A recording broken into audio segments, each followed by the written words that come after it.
Hey everyone, welcome to Legal Phoenix. इस lecture में हम कंटिन्यू करेंगे प्रिविटी ऑफ कॉन्ट्रैक्ट, जो हमने लास्ट पार्ट 11 में बात की थी उस पे। तो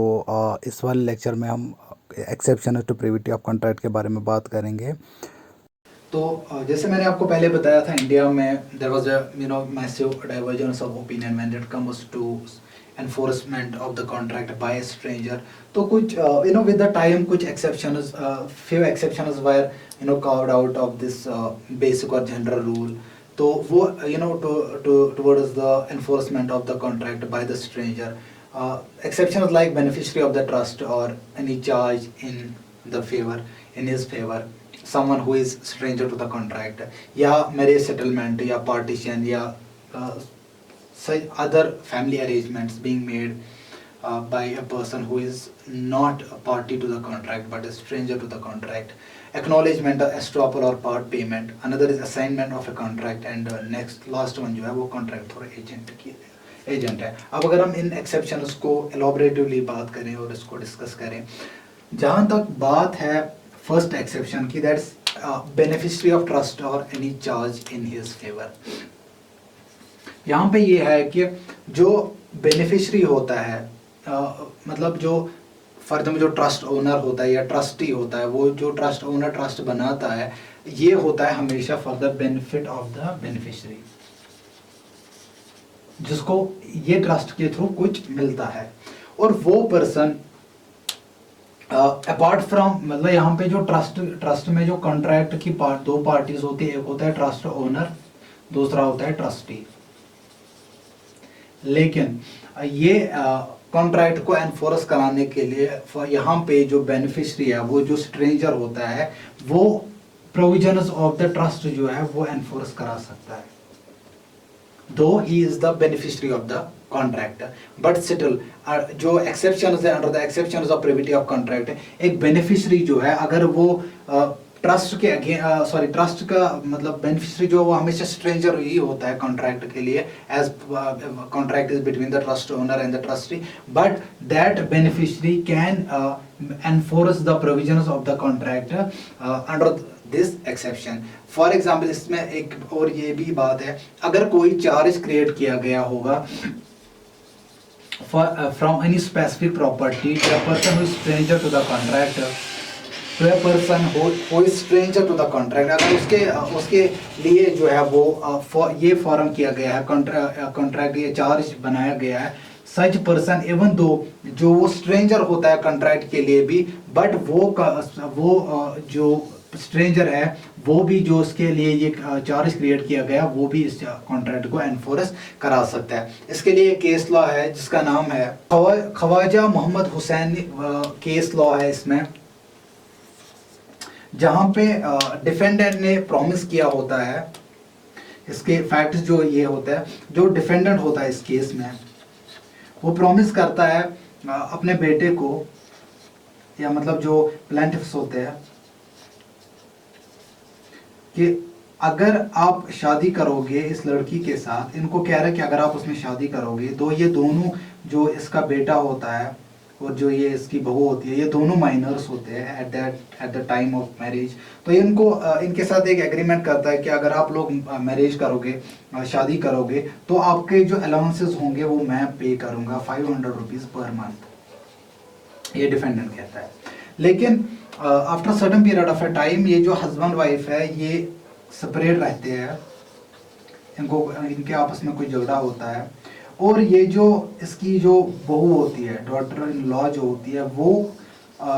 स्यू करती है डिफेंडेंट को टू पे द अलाउंसेस, जो कि वो अलाउंसेस पे नहीं करता है। तो वहां पे कोर्ट ने ये कहा, इवन दो वो लड़की जो है she is stranger to the contract, but it was, जो यहाँ पे कॉन्ट्रैक्ट था, it was in her benefit as well. So यहाँ पे जो है वो जो डिफेंडेंट है वो लायबल करार दिया गया है for the action being bought by the daughter in law, जो प्लेंटिफ यहाँ पे थी। So that is how we can say that anyone for whom any charge may be created in any specific property या beneficiary of the trust जो है, या किसी इस तरह का कोई और अरेंजमेंट जो अगर in favour of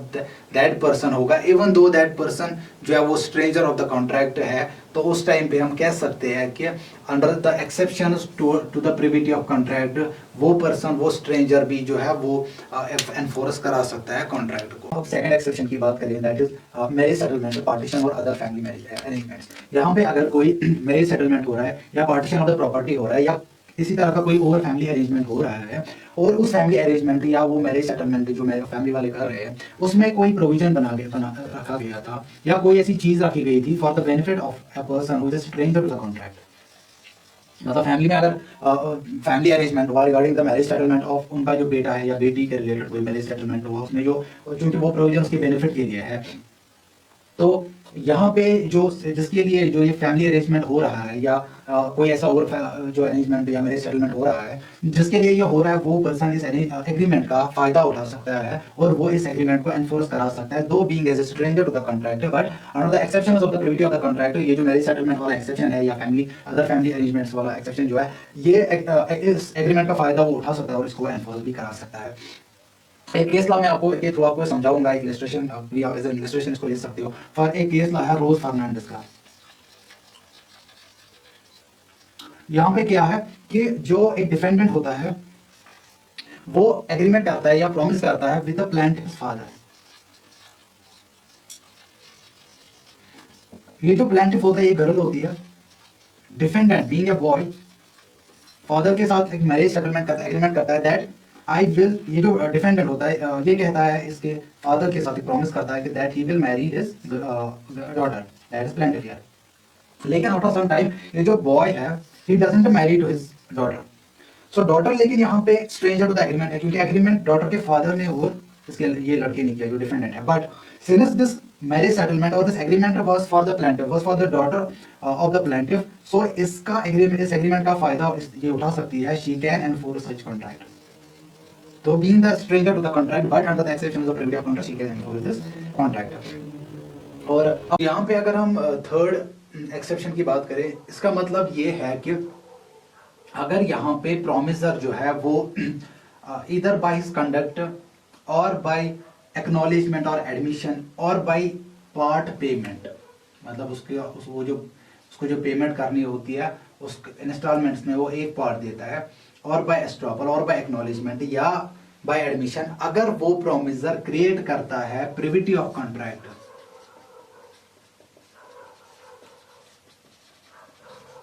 between him and the stranger,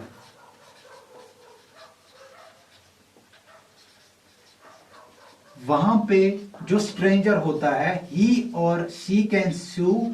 the promisor, though they were stranger to the contract, लेकिन यहां पे उन्होंने प्रोमिसर ने बाय हिज एक्नॉलेजमेंट और बाय हिज एस्ट्रॉपल और बाय द पार्ट पेमेंट उन्होंने क्रिएट किया है privity of contract between him and stranger. तो यहां पे जो एक्नॉलेजमेंट जो है उसका मतलब यहां पे ये है द एक्सेप्टेंस ऑफ रिसीट और एडमिटिंग लाइबिलिटी। यहां पे अगर वो कहे प्रोमिसर अपनी लाइबिलिटी जो है वो एक्सेप्ट करता है towards the stranger, at that point of a time stranger can sue the promisor under the exceptions of privity of contract। जो ये क्लॉज एक इसमें है एक्नॉलेजमेंट या एस्ट्रॉपल। यहाँ पे जो एस्ट्रॉपल की लिटरल मीनिंग है वो ये है that when a person by declaration और बाय एक्ट और ओमिशन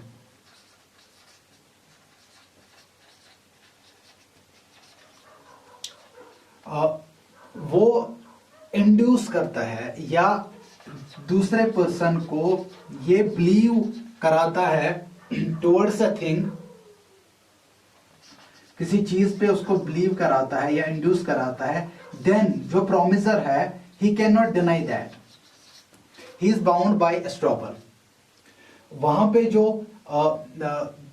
प्रोमिसर है then he becomes liable towards the stranger and stranger can sue him under the exceptions of the privity of contract. Same चीज है part payment की बात। यहां पे अगर पार्ट पेमेंट मीन्स कि अगर पेमेंट करनी होगी और वो पेमेंट जो है कर देता है towards the stranger but in installments, वहां पे अगर उसने एक पार्ट कर दी तो मतलब यहाँ पे जो प्रोमिसर की लाइबिलिटी है वो पूरी डिस्चार्ज नहीं होती है, उसका कुछ अमाउंट जो है वो पेंडिंग रहता है, बट इसकी जो है पार्ट पेमेंट करना ये क्रिएट करता है privity of contract between stranger and between the promisor. अब मैं आपको एक एग्जांपल दूंगा, या आप इसको एक केस लॉ के तौर पे भी ले सकते हो, ये केस लॉ ही है बेसिकली। देवा राजा का जो केस लॉ है,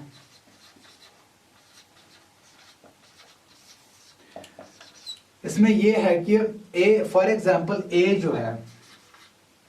उसने मकान अपना जो है सोल्ड करता है बी को under A sale deed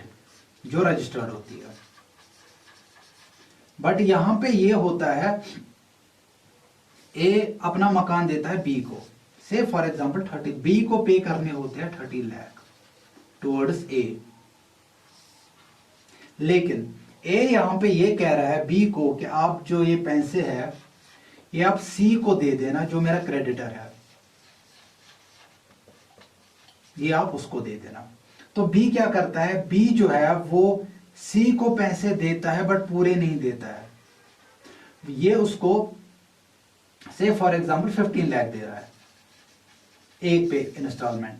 but ये इसको कह रहा है, बी सी को कह रहा है कि ये हाफ मतलब आधी पेमेंट है, बाकी जो रिमेनिंग बैलेंस है हम वो भी रिमिट करेंगे, हम वो भी आपको दे देंगे। ये बी किसको कह रहा है, सी को। सो जब बी ने ये statement, till then B was stranger to the contract, लेकिन जब बी ने ये स्टेटमेंट दी टुवर्ड्स द सी, तो यहां पे जो बी है उसने क्रिएट किया privity of contract between B and C. अब जो बाकी पेमेंट है उसके लिए सी जो है वो स्यू कर सकता है बी को। तो सिमिलरली इस केस में जो सी था, जो क्रेडिटर था जिसको पेमेंट लेनी थी, उसने स्यू किया था बी को, and ultimately the suit was held maintainable under this exception, acknowledgement, estoppel and part payment, that here B being the part of the contract, party of the contract, he has created the